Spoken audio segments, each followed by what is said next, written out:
جوانو، سب کچھ کرنا اللہ معاف کر دے گا، اس کی رحمت وسیع ہے، اس کی رحمت کے دروازے کھلے ہیں، اس کی رحمت کا ہر ایک در تمہارے لیے کھلا ہے، اس کا کرم بے حساب ہے۔ مگر یاد رکھنا، اگر تم نے کسی مظلوم پر ظلم ہوتے دیکھا اور پھر بھی خاموش رہے تو یہ وہ گناہ ہے جو صرف زمین پر نہیں عرش کے قریب جا کر بھی معاف نہیں ہوتا۔ اگر تم نے کسی مظلوم پر ظلم ہوتے دیکھ کر بھی خاموشی اختیار کی، مظلوم روتا رہا، وہ تڑپتا رہا، تمہارے آگے ہاتھ جوڑ کر فریادیں کرتا رہا کہ مجھے بچاؤ، میری مدد کرو، یہ سب ہوتے دیکھ کر بھی اگر تم لوگ خاموش رہے تو پھر سن لو، یہ وہ گناہ ہے جو صرف زمین پر نہیں عرش کے قریب جا کر بھی معاف نہیں ہوتا۔ یہ وہ خاموشی ہے جو تمہاری تقدیر پر سیاہ دھبے ڈال دیتی ہے، یہ وہ گناہ ہے جو تمہارے سجدوں کو رلا دیتا ہے، تمہارے نصیب کو بند کر دیتا ہے۔ جوانو، کیونکہ مظلوم کی آہ سیدھی عرش پر جاتی ہے۔ میرے رسول کریم صلی اللہ علیہ وسلم نے فرمایا مظلوم کی آہ سے ڈرنا، مظلوم کی بد دعا سے ڈرنا، مظلوم کے ٹھنڈے سانس سے ڈرنا۔ فرمایا مظلوم کی ٹھنڈی آہ، مظلوم کا ٹھنڈا سانس، مظلوم کی درد بھری آہ جب دل سے نکلتی ہے نا تو پھر یہ ہواؤں کو پھاڑ کر، فضاؤں کو پھاڑ کر، پہلا آسمان چیر کر، دوسرا آسمان چیر کر، ساتوں آسمان چیر کر عرش کا دروازہ جا کھٹکھٹاتی ہے اور اپنی بات منوا کر ہی دم لیتی ہے۔ آج جب فلسطین کے مسلمانوں پر میری نظر پڑتی ہے تو دل خون کے آنسو روتا ہے میرے بھائیوں، کلیجہ منہ کو آ جاتا ہے، روح بے چین ہو جاتی ہے اور زبان بے ساختہ کہے اٹھتی ہے، یا اللہ، یہ امت اتنی بے حس کیسے ہو گئی؟ 57 اسلامی ممالک، اربوں مسلمان، لاکھوں افواج، اربوں ڈالر کے وسائل، اور پھر بھی مسجد اقصی کے گنبد سے جب فضا میں لاشیں بلند ہوتی ہیں، جب ماں اپنے بیٹے کو چھیتڑوں میں لپیٹ کر دفناتی ہے، جب بچی کٹے ہوئے باپ کے بازوؤں کو چوم کر روتی ہے، تو ان 57 ملکوں کے ضمیر کیوں نہیں جاگتے؟ ان حکمرانوں کے ضمیر کیوں نہیں جاگتے؟ 57 ملکوں کے ایوانوں میں صرف خاموشی کا جنازہ کیوں نکلتا ہے؟ کسی کا ضمیر نہیں جاگتا، کسی کی نیند نہیں ٹوٹتی، کسی کی فوج حرکت میں نہیں آتی، کیوں نہیں آتی؟ میرے بھائیوں، یہ وہ درد ہے جو صرف فلسطینی نہیں سہ رہے بلکہ ہر وہ دل سہ رہا ہے جس کے اندر ایمان باقی ہے، ہر وہ دل سہ رہا ہے جس کے اندر ایمان کی شمع روشن ہے۔ ظلم جب حد سے بڑھتا ہے تو مٹ جاتا ہے، مگر یہاں تو ظلم چیخ چیخ کے کہہ رہا ہے کہ میں مٹنے والا نہیں ہوں۔ فلسطین کے بچوں کی چیخیں، عورتوں کی سسکیاں اور شہداء کی لاشیں گواہی دیتی ہیں کہ دشمن طاقتور نہیں، بس ہم بزدل ہو چکے ہیں۔ دشمن طاقتور نہیں ہے، بس میری قوم کے نوجوان اور 57 ملکوں کے حکمران کمزور ہو چکے ہیں، ہماری غیرت مر چکی ہے۔ ہم صرف آنکھوں میں آنسو لیے سوشل میڈیا پر پوسٹ لکھ کر فرض ادا سمجھتے ہیں کہ ہم نے جنگ لڑ لی ہے، ہم مظلوموں کے حق میں بول پڑے، مگر میدان عمل میں ہمارا وجود کہیں دکھائی دیتا ہی نہیں۔ اور یہی سب سے بڑا المیہ ہے کہ جب بھائی بھائی کے لیے نہ اٹھے تو دشمنوں کو آگ لگانے کی اجازت خود بخود مل جاتی ہے، اور جب بھائی ہی بھائی کے لیے نہیں اٹھتا، جب کلمہ پڑھنے والے کے حق میں نہیں بولے گا تو دشمنوں کو آگ لگانے کی اجازت خود بخود مل جائے گی۔ یاد رکھو، فلسطین صرف زمین کا نام نہیں، یہ غیرت کا آخری قلعہ ہے۔ اگر یہ بھی ٹوٹ گیا، اگر غیرت کا یہ قلعہ بھی ٹوٹ گیا تو پھر کوئی قبلہ سلامت نہیں رہے گا، آج نہیں کل مٹ جائے گا، کوئی گلی محفوظ نہیں رہے گی اور کوئی امت باقی نہیں رہے گی۔ پھر میرے محترم بھائیوں، جس سرزمین پر آج ظلم کی سیاہ راتیں مسلط ہیں وہ کوئی عام سرزمین نہیں ہے، وہ فلسطین ہے، وہ بیت المقدس ہے، وہ وہی جگہ ہے جس کے بارے میں میرے رسول کریم صلی اللہ علیہ وسلم نے فرمایا مسجد اقصی وہ پہلی قبلہ گاہ ہے جہاں سے میرا سفر معراج شروع ہوا۔ اور جہاں انبیاء نے میرے پیچھے نماز ادا کی، یہ وہ زمین ہے جہاں قدم رکھنا بھی عبادت ہے، یہ وہ مقام ہے جس کے در و دیوار پر انبیاء کے سجدوں کی مہک آتی ہے، خوشبو آتی ہے، یہ وہ خطہ ہے جس کے بارے میں اللہ اکبر میرے نبی نے فرمایا، میرے رسول کریم نے فرمایا جب تمہاری اولاد جوان ہو جائے اور جب جہاد کرنا سیکھ جائے تو اپنی اولاد کو بیت المقدس کی حفاظت کے لیے بھیجنا۔ میرے رسول کریم نے فرمایا جب تمہاری اولاد جوان ہو جائے اور جب جہاد کرنا سیکھ جائے تو اسے بیت المقدس کی حفاظت کے لیے ضرور بھیجنا۔ سوچو میرے بھائیو، جس زمین کے بارے میں میرے رسول کریم نے امت کو وصیت کی تھی وہی زمین آج کربلا بن چکی ہے، وہی زمین آج کربلا بن چکی ہے، وہ زمین رو رہی ہے، تڑپ رہی ہے، اور ہم صرف تماشائی بن کر رہ گئے، ہم صرف نام کے مسلمان رہ گئے، کیونکہ ہمیں پتہ ہے نا کہ ہم نام لیتے ہیں حسین کا، نقل کرتے ہیں یزید کی، ہمیں پتہ ہے ہم نام لیتے ہیں فلسطین کا، ہم نام لیتے ہیں غزہ کا، نقل کرتے ہیں اسرائیل کی۔ ہم نے اتنے بڑے مقام کو دشمنوں کے نرغے میں چھوڑ دیا، آج وہ جگہ بچوں کے خون سے سرخ ہو چکی ہے، مگر امت کے حکمران اب بھی نیند کی چادر اوڑھے سوئے ہوئے ہیں۔ اے حکمرانو، اللہ تمہیں غرق کرے، اور اگر غرق ہو بھی گئے تو پھر بھی اللہ کو منہ دکھانا ہوگا۔ قیامت کے دن یہ کالا چہرہ دکھاتے ہوئے، گناہوں میں ڈوبا بے وفائی والا دھوکے باز چہرہ دکھاتے ہوئے تمہیں شرم نہیں آئے گی؟ تو جوانوں، پہلی بات تو یہ ہے کہ جب کسی مظلوم پر ظلم ہوتا دیکھنا تو مظلوم کے حق میں ضرور بولنا، وہ وقت تمہارے لیے خوشی کا وقت نہیں ہوگا، یاد رکھنا اگر تم نہ بولے تو۔ اور دوسری خاص بات جو میں تمہیں بتانے والا ہوں، جوانوں میرے محترم بھائیوں، میں آپ کو ایک ایسی حقیقت سے آگاہ کرنے جا رہا ہوں، اور جو میرا مین ٹاپک تھا، جو میرا مین موضوع تھا، اب میں اپنے موضوع کی طرف آ رہا ہوں۔ میں آپ کو ایک ایسی حقیقت سے آگاہ کرنے جا رہا ہوں جو نہ صرف دل دہلا دے گی بلکہ روح کو بھی جھنجھوڑ کر رکھ دے گی۔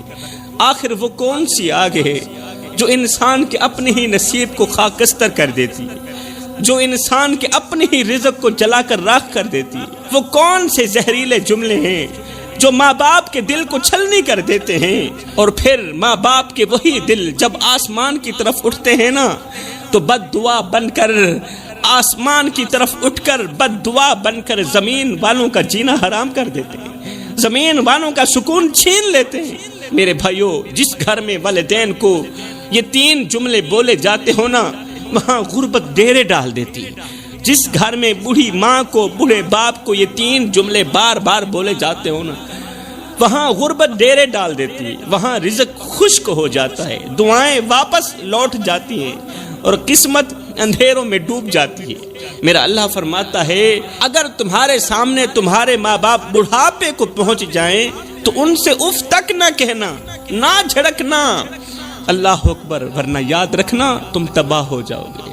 اگر جھڑکو گے، اگر تم اف تک کہو گے تو تم برباد ہو جاؤ گے۔ میرے رسول کریم صلی اللہ علیہ وسلم نے فرمایا ماں باپ کی نافرمانی کرنے والے پر جنت حرام ہے، ماں باپ کی نافرمانی کرنے والا شخص جنت کی خوشبو تک نہیں سونگھ سکے گا۔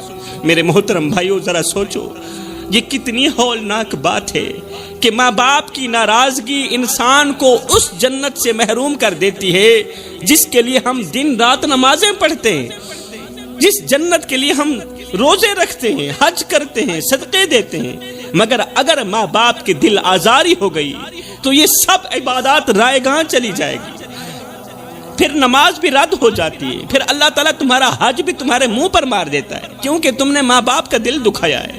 کیونکہ رب کہتا ہے جس نے ماں کو رلایا اس کی قسمت کو میں نے خود رلا دیا، جس نے بوڑھی ماں کو رلایا اس کی قسمت کو اللہ نے خود رلا دیا، جس کی قسمت کو اللہ خود رلا دے، جس نے باپ کی آواز پر اونچی آواز کی، باپ کے آگے بک بک کی، اس کی دعا میں صدیوں کی تاخیر لکھ دی۔ یہ میرے اللہ کا فرمان ہے، اس کی دعا صدیوں تک قبول نہیں ہوتی، وہ روتا ہے، چیختا ہے، چلاتا ہے، پوری رات دعائیں مانگتا ہے، مگر اس کی دعا اس کے سر کے ایک بالشت بھی اوپر نہیں جاتی۔ میرے بھائیوں، یہ صرف جملے نہیں، یہ وہ آگ ہے جو تمہارے رزق کو جلا دیتی ہے، یہ وہ زہر ہے جو تمہاری نسلوں کی خوشیاں کھا جاتی ہے۔ تم نے کبھی سوچا ہے کیوں تمہارے کاروبار میں برکت نہیں؟ کیوں تمہیں لاکھ کمانے کے بعد بھی چین کی نیند نصیب نہیں ہوتی؟ کیوں تمہاری اولاد تمہارے قابو میں نہیں؟ آخر تمہاری بیوی زبان دراز کیوں ہے؟ کیوں تمہارے گھر کا سکون بکھر چکا ہے؟ کبھی سوچا ہے کہیں تم نے وہ 3 جملے تو نہیں بول دیے تھے؟ کہیں تم نے اپنے ماں باپ کو وہ 3 زہریلے جملے تو نہیں بول دیے تھے جنہوں نے تمہیں رب کے سامنے بڑے انعام یعنی جنت سے محروم کر دیا؟ جن 3 جملوں نے تمہیں سکون سے محروم کر دیا، تمہیں چین و قرار سے محروم کر دیا۔ تمہارے پاس پیسہ تو ہے، تم نے محنت کی، محنت کا اجر تو اللہ تعالیٰ نے دینا ہی دینا تھا نا۔ تم نے محنت تو کی، تمہارے پاس پیسہ اکٹھا ہو گیا، مال اکٹھا ہو گیا۔ اب پیسہ تو ہے، مال تو ہے، مگر مال کے ہونے کے باوجود بھی رات کو نیند نہیں آتی، دل بے چین رہتا ہے، دل بے قرار رہتا ہے، دل کی دنیا اجڑی ہوئی لگتی ہے۔ میرے محترم بھائیو، اب میں آپ کو بتاؤں گا کہ آخر وہ کون سے 3 خطرناک جملے ہیں جو اگر والدین کو بول دیے جائیں تو انسان غربت کی ذلت اور بے سکونی کی ایسی دلدل میں جا گرتا ہے جہاں سے واپسی کا کوئی راستہ نہیں ہوتا۔ فرمایا پہلا جملہ میرے رسول کریم نے فرمایا اپنے والدین کو اف تک نہ کہنا۔ یہ ایک ایسا لفظ ہے جو چھوٹا ضرور ہے مگر اس کی سزا بہت بڑی ہے۔ یہ وہ لفظ ہے جو ماں کے دل کو کاٹتا ہے، باپ کی عزت کو رونتا ہے اور آسمان پر ایسا زلزلہ برپا کرتا ہے جس زلزلے کا جھٹکا انسان کی پوری زندگی پر آتا ہے۔ فرمایا کبھی بھی اپنے ماں باپ کو اف تک نہ کہنا، ماں باپ کو اف کہہ کے ماں باپ کا دل مت دکھانا، ماں باپ کا دل مت توڑنا۔ اگر بوڑھے باپ کا دل دکھ گیا تو یاد رکھنا تمہاری نماز قبول نہیں ہوگی، پھر تمہارا روزہ قبول نہیں ہوگا۔ فرمایا دوسرا جملہ، ماں باپ کو کبھی بھی یہ مت کہنا کہ تم نے ہمارے لیے کیا ہی کیا ہے۔ یہ تو ہم سب کی عادت ہے نا، ہم سب نوجوانوں کی عادت ہے، باتوں باتوں پر جب غصے کی آگ میں جلتے ہیں تو ہمارے منہ سے بے ساختہ جملہ نکلتا ہے۔ ہم بوڑھے والدین کو کہتے ہیں تم نے ہمارے لیے کیا ہی کیا ہے۔ یہ وہ جملہ ہے جو اگر زبان سے نکلا تو سمجھ لو تمہاری نسلیں بھی تم پر لعنتیں بھیجیں گی، تمہاری نسلیں بھی تباہ و برباد ہو جائیں گی اگر والدین کے سامنے تمہاری زبان سے یہ ایک جملہ نکلا تو۔ آج کے بچے جب کسی چیز کی خواہش پوری نہ ہو، جب کسی برانڈڈ چیز کے لیے انکار ہو جائے، ماں باپ انکار کر دیں تو فوراً ماں باپ کے احسانات بھلا کر تانے دینے لگ جاتے ہیں آج کل کے نوجوان کہ آپ نے ہمارے لیے کیا ہی کیا ہے۔ او بڈھے بتا تو صحیح تو نے ہمارے لیے کیا ہی کیا ہے۔ فلاں شخص مرا تھا اپنی اولاد کے لیے 2 مربع زمین چھوڑ کر گیا، بتا تو صحیح تو نے ہمارے لیے کیا ہی کیا ہے۔ اللہ اکبر، یہ وہ سوچ ہے جو ماں کی ممتا کو قتل کر دیتی ہے، باپ کی غیرت کو رون دیتی ہے۔ کبھی بھی اپنے ماں باپ کو یہ مت کہنا کہ تم نے ہمارے لیے کیا ہی کیا ہے۔ میں نے کہا او نادان، تیرے بوڑھے باپ نے غربت میں آ کے اپنی رگوں سے خون نکالا، تیری رگوں میں ڈالا، کڑکتی دھوپ میں تکتی ریت کے اوپر کمزور سے کندھے پہ بوریاں لاد لاد کے دن رات ایک کر کے چٹی داڑھی مٹی میں گھسیٹ کے اس نے تیرے لیے اتنا کمایا کہ تو طاقتور ہو گیا، وہ بیچارہ بوڑھا ہو گیا۔ آپ مجھ سے پوچھ کہ تیرے ماں باپ نے تیرے لیے کیا چھوڑایا؟ تیری جوانی ہی تیرے ماں باپ کے لیے سب سے بڑی دولت تھی، تیرے ماں باپ کی تو سب سے بڑی دولت تھی، وہ تو ہے۔ اور تو کہہ رہا ہے اپنے ماں باپ کو کہ بڈھے بتا تو صحیح تو نے میرے لیے کیا ہے کیا ہے۔ فرمایا کبھی بھی یہ جملہ مت بولنا۔ تیسرا جملہ، آپ کی غربت نے ہماری زندگی برباد کر دی۔ کبھی بھی ماں باپ کو ان کی غربت کا تانا نہ دینا، یہ سب سے ظالم جملہ ہے۔ وہ ماں باپ جنہوں نے فاقے کاٹے مگر تمہیں بھوکا نہیں سونے دیا، جنہوں نے پرانے کپڑے پہنے مگر تمہارے لیے نئے کپڑے لائے، تم انہی کے منہ پر غربت کا تانا مارتے ہو۔ جو اپنی رگوں سے خون نکالتے رہے تمہاری رگوں میں ڈالتے رہے، تم انہی کے منہ پر غربت کا تانا مارتے ہو۔ بتاؤ تو صحیح، مرنے کے بعد اللہ کو کیا منہ دکھاؤ؟ 3 لوگوں پر اپنا ہاتھ مت اٹھانا جوانوں، یہ جو ہاتھ ہے نا، 3 لوگوں پر یہ ہاتھ مت اٹھانا ورنہ یاد رکھنا تباہی تمہارا مقدر بن جائے گی۔ کیا تم نے کبھی سوچا ہے کہ ایک لمحے کی غلطی تمہاری پوری زندگی کو برباد کر کے رکھ سکتی ہے۔ کیا تم نے کبھی تصور کیا کہ اگر تمہاری بد دعائیں تمہارے ہی نصیب پر لکھ دی جائیں تو تمہاری دنیا کیسی رہے گی؟ تمہاری زندگی کیسی رہے گی؟ تمہاری دنیا کیسی ہوگی؟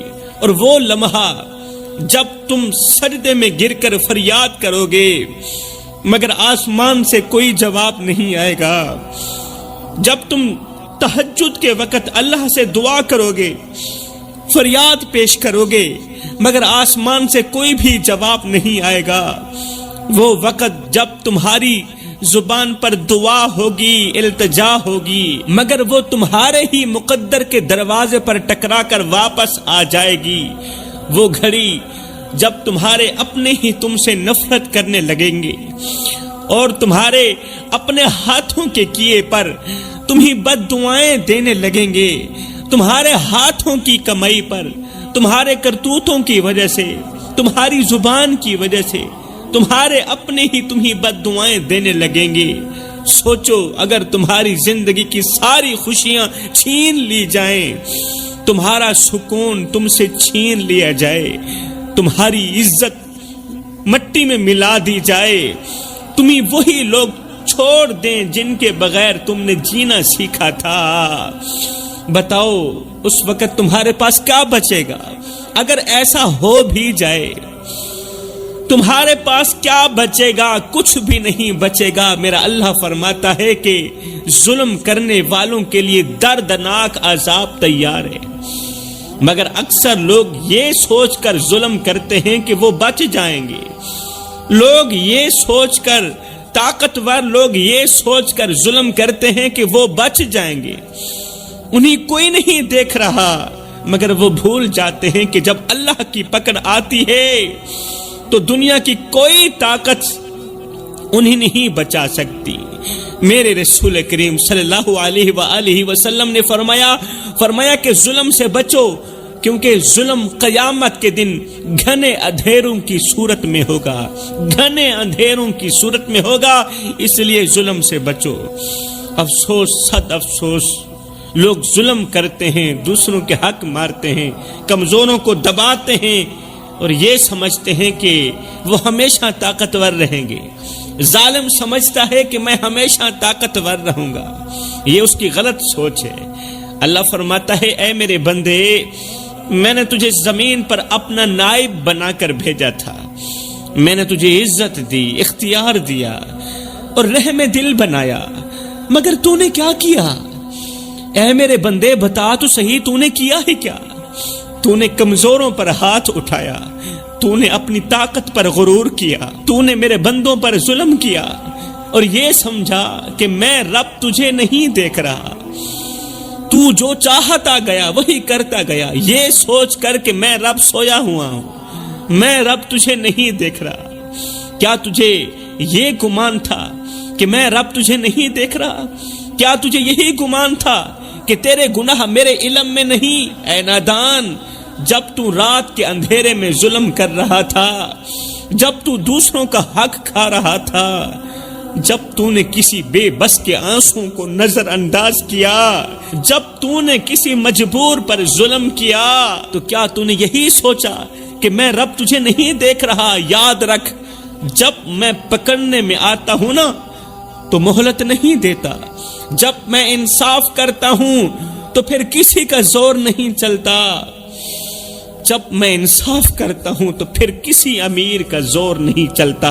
سوچ، اگر آج میں تجھ سے اپنا رحم اٹھا لوں، اگر آج میں تیری دعاؤں کے دروازے بند کر دوں، اگر آج میں اپنی رحمت چھین لوں، تیری راحت تجھ سے چھین لوں، بتا تو کہاں جائے گا؟ بتا تو صحیح، تو کہاں جائے گا؟ کس کو پکارے گا پھر؟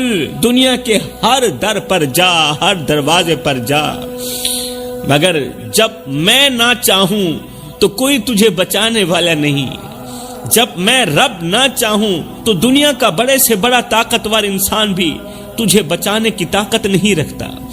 اگر میں تجھے ایسی آزمائش میں ڈال دوں کہ تیرے اپنے تجھ سے منہ موڑ لیں، اگر میں تجھے ایسی تنہائی میں ڈال دوں کہ تو سجدے میں گرے، مگر دروازے بند ہو چکے ہوں، بتا تو صحیح اس وقت تو کیا کرے گا؟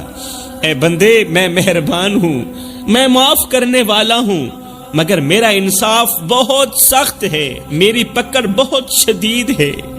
تو جوانوں، سب کچھ کرنا، 3 لوگوں کے سامنے اپنا ہاتھ مت اٹھانا، ورنہ یاد رکھنا تمہاری نسلیں تباہ ہو جائیں گی، نسلیں اجڑ جائیں گی۔ شاہ جی وہ کون سے 3 لوگ ہیں؟ فرمایا نمبر 1، اپنے بوڑھے والدین کے سامنے اپنا ہاتھ مت اٹھانا، کبھی بھول کر بھی نہ اٹھانا۔ یہاں پر میں تمہیں ایک عبرتناک واقعہ سناتا ہوں۔ اندھیری رات، سنسان گلی، کچرے کے ڈھیر پر ایک شخص بیٹھا بلک بلک کر رو رہا تھا، خون کے آنسو بہا رہا تھا، کچرے کے ڈھیر پر پڑا ہوا تھا، آنکھوں میں پچھتاوے کے آنسو، لبوں پر ایک ہی جملہ تھا، لوگوں سب کچھ کرنا مگر یہ ایک گناہ کبھی نہ کرنا، ورنہ تم بھی میری طرح دھتکارے جاؤ گے، بے یار و مددگار ہو جاؤ گے، ذلیل کیے جاؤ گے، تم پر بھی اللہ کا قہر برسے گا۔ دن رات، صبح و شام یہی ایک جملہ بار بار دہراتا رہتا، مگر لوگ اسے پاگل سمجھ کر آگے کو گزر جاتے۔ وہ کہتا لوگوں سب کچھ کرنا مگر یہ ایک گناہ کبھی نہیں کرنا، لوگ اسے پاگل سمجھ کر آگے چلے جاتے۔ ایک دن ایک اللہ والا اس شخص کے قریب رکا، اللہ والا تھا، اس کے دل کا تعلق اللہ کی ذات کے ساتھ جڑا ہوا تھا۔ اللہ والا اس پاگل شخص کے قریب رکا، اس کے قریب بیٹھ کر پوچھا، بھائی بتا تو صحیح کون سا گناہ ہے، کون سا گناہ ہے؟ وہ شخص لرزتی آواز میں بولا، وہ جسے لوگ پاگل سمجھتے تھے لرزتی آواز میں بولا، کہنے لگا، بھائی ایک وقت تھا، میں جوان تھا، خوشحال تھا، خوبصورت تھا، حسین و جمیل تھا، میں سب کچھ تھا، مگر برے دوستوں میں پڑھ کر شراب نوشی کا عادی بن گیا۔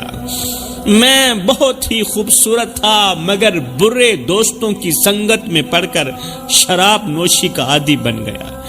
ایک رات باپ نے مجھے روکا، نصیحت کی، کہا بیٹا شراب نہ پیا کرو، کیونکہ جو شراب پیتا ہے اس کی آنکھوں میں سے حیا کا جنازہ اٹھ جاتا ہے۔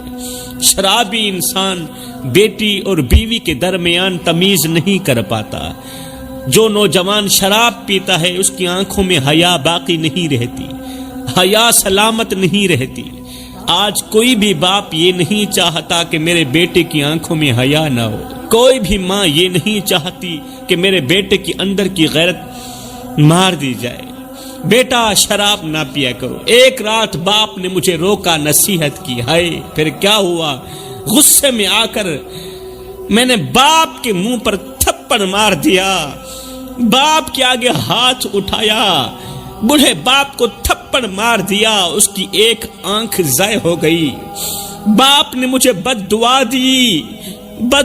دی اور چند ہی دنوں میں وہ مر گیا۔ ہائے اسی دن سے میرا زوال شروع ہو گیا، اور میرے درد سننے والے، میرے دکھڑے سننے والے، اسی دن سے میرا زوال شروع ہو گیا جس دن میں نے ہاتھ باپ کے سامنے اٹھایا تھا۔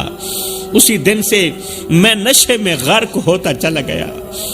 ماں نے مجھے گھر سے باہر نکال دیا، عزیز و اقارب نے، میرے رشتہ داروں نے مجھے دھکے دے کر بستی سے باہر نکال دیا۔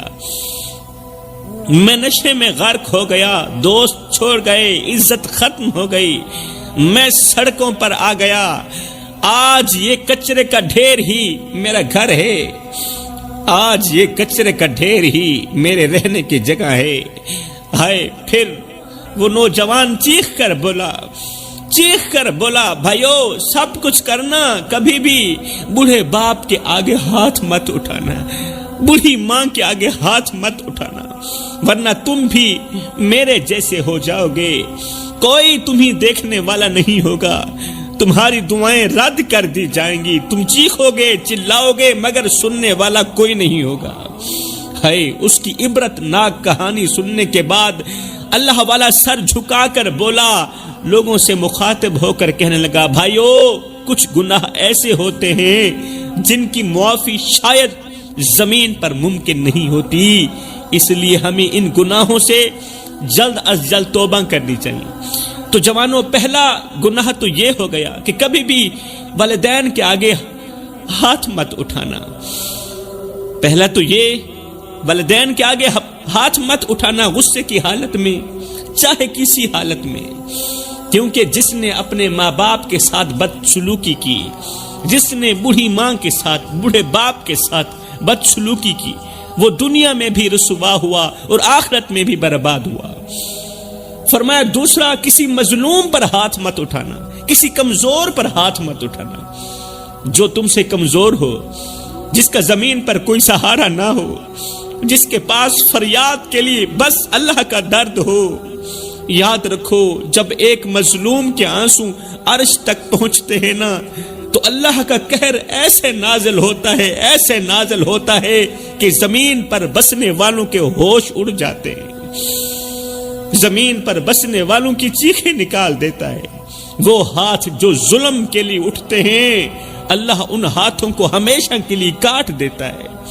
وہ طاقت جو کمزوروں کو دبانے کے لیے استعمال کی جائے، اللہ اسے ایسے لمحے میں خاک میں ملا دیتا ہے، ایسے لمحے میں خاک میں ملا دیتا ہے کہ انسان کے وہم و گمان میں بھی نہیں ہوتا۔ میرے بھائیو، اگر تم چاہتے ہو کہ تمہاری زندگی میں سکون ہو، تمہاری دعائیں ایک سیکنڈ کے اندر اندر قبول ہوں، تمہارے راستے کھلے رہیں، تو فرمایا کبھی بھی کسی بے بس اور مظلوم پر اپنا ہاتھ مت اٹھانا، کیونکہ جب اللہ کسی مظلوم کی فریاد سنتا ہے نا، تو وہ ظالم کو ایسے گراتا ہے، ایسے گراتا ہے کہ اسے دوبارہ اٹھنے کا موقع نہیں دیتا۔ ایک بوڑھا شخص اپنے بیٹے کے دروازے پر بیٹھا تھا، آنکھوں میں انتظار، دل میں درد، ہونٹوں پر التجا، آوازیں دے رہا تھا، بیٹا دروازہ کھولو میں تھک گیا ہوں، بیٹا دروازہ کھولو میں تھک گیا ہوں، بھوکا ہوں، پیاسا ہوں، کہاں جاؤں، کدھر کو جاؤں، کون سے جتن کروں۔ چند لمحوں بعد زور سے دروازہ کھلا، اس کا نوجوان بیٹا باہر آیا، غصے میں آگ بگولا ہو کر بولا، بابا میں نے کہا نہیں تھا کہ میرے دروازے پر مت آنا، جانا تو چھوٹے بیٹے کے دروازے پر جانا، تیسرے بیٹے کے دروازے پر جانا، میرے دروازے پر مت آنا۔ ہائے، یہ سنتے ہی باپ کی آنکھوں میں آنسو آ گئے۔ اس نے کانپتے ہاتھوں سے بیٹے کے کندھوں پر ہاتھ رکھا، کہا بیٹا میں تیرا باپ ہوں، تجھے پالنے والا، تجھے چلنا سکھانے والا، تجھے دعاؤں میں مانگنے والا، میں وہ باپ ہوں جس نے تجھے دعاؤں میں مانگا ہے۔ اب میں اتنا پرایا ہو گیا ہوں، اتنا گندا ہو گیا ہوں کہ میرے لیے تیرے دروازے ہمیشہ کے لیے بند ہو گئے۔ بیٹے نے غصے میں باپ کا ہاتھ جھٹک دیا اور چیخ کر بولا، جاؤ یہاں سے، دفع ہو جاؤ، میرے پاس تمہارے رہنے کے لیے کوئی جگہ نہیں۔ بیٹے کے یہ جملے سنتے ہی بوڑھا باپ زمین پر گر گیا، مگر بیٹے نے مڑ کر بھی نہ دیکھا کہ میرا باپ زمین پر گرا ہوا ہے۔ بیٹے نے مڑ کر بھی نہیں دیکھا، لیکن بوڑھا باپ اپنی جگہ سے اٹھا، اپنے کپڑے جھاڑے اور ایک آہ بھر کر بولا، بیٹا میں جا رہا ہوں، بیٹا میں جا رہا ہوں، مگر یاد رکھنا جس دروازے سے تو نے اپنے باپ کو دھتکارا ہے، کل تجھ پر بھی یہی دروازہ بند ہوگا، جیسی کرنی ویسی بھرنی، کیونکہ اللہ کا ترازو صرف انصاف ہی تولتا ہے۔ یہ کہتا ہوا باپ اندھیری گلیوں میں گم ہو گیا۔ سالوں بعد وہی نوجوان جو اپنے باپ کو دروازے سے نکال رہا تھا، دھکے دے کر نکال رہا تھا، غصہ کر رہا تھا، یہاں سے دفع ہو جاؤ، یہاں سے دفع ہو جاؤ، سالوں بعد آج خود اسی دروازے پر کھڑا تھا، اسی دروازے پر کھڑا تھا، مگر اندر سے دروازہ بند تھا، وہ چیخ رہا تھا، رو رہا تھا، میری بات سنو میرے بچوں، میں بھوکا ہوں، پیاسا ہوں، مجھے اندر آنے دو، مجھے اندر آنے دو، مگر کوئی اس کی فریاد نہیں سن رہا تھا۔ تب جا کر اسے یاد آیا، تب جا کر اسے یاد آیا کہ یہ تو وہی دروازہ تھا جہاں ایک دن اس کے باپ نے بھی یہی الفاظ کہے تھے، اس کے باپ نے بھی یہی الفاظ کہے تھے، بیٹا میں بھوکا ہوں، میں پیاسا ہوں، دروازہ کھولو۔ مگر وہی بیٹا جو آج رو رہا تھا اس وقت اپنے باپ کو دھتکار چکا تھا، کیونکہ اللہ کا ترازو صرف انصاف ہی تولتا ہے نا، جیسا کرو گے ویسا بھرو گے۔ یہ وقت کا انصاف تھا، وہی دھتکار، وہی تذلیل، وہی بدحالی جو اس نے اپنے باپ کو دی تھی آج اسے مل رہی تھی۔ اس کی چیخیں سڑکوں پر گونج رہی تھی مگر کوئی دروازہ کھولنے والا نہیں تھا، کیونکہ جب کسی کا دل اپنے والدین کے لیے بند ہو جائے، جب کسی کا دروازہ اپنے والدین کے لیے بند ہو جائے نا، تو ایک دن ساری دنیا کے دروازے اس کے لیے بند ہو جاتے ہیں۔ تو فرمایا نمبر 1، ماں باپ پر اپنا ہاتھ مت اٹھانا۔ اگر تم والدین پر ہاتھ اٹھاؤ گے تو یاد رکھو تمہاری دنیا اور آخرت دونوں برباد ہو جائیں گی۔ نمبر 2، مظلوم پر ہاتھ مت اٹھانا۔ جس کا کوئی سہارا نہیں اس پر ظلم نہ کرو، کیونکہ جب مظلوم کی آہ عرش تک پہنچتی ہے تو ظالم کا انجام ایسے ہوتا ہے کہ دنیا بھی دیکھتی ہے اور ظالم پر دنیا تھوکتی بھی ہے۔ فرمایا نمبر 3، کسی بے گناہ پر الزام نہ لگانا۔ جھوٹے الزام اور بہتان سے کسی کی عزت نہ اچھالو میرے بھائیو، جھوٹے بہتانوں سے کسی کی عزت مت اچھالو، کیونکہ جب تم کسی بے گناہ کو ذلیل کرو گے، بے گناہ بے قصور انسان کو جب تم ذلیل کرو گے تو اللہ تمہیں ایسے مقام پر ذلیل کرے گا جہاں کوئی تمہاری فریاد سننے والا نہیں ہوگا۔ تو فرمایا سب کچھ کرنا، ان 3 لوگوں کے سامنے اپنا ہاتھ مت اٹھانا، ورنہ یاد رکھنا تباہی تمہارا مقدر بن جائے گی۔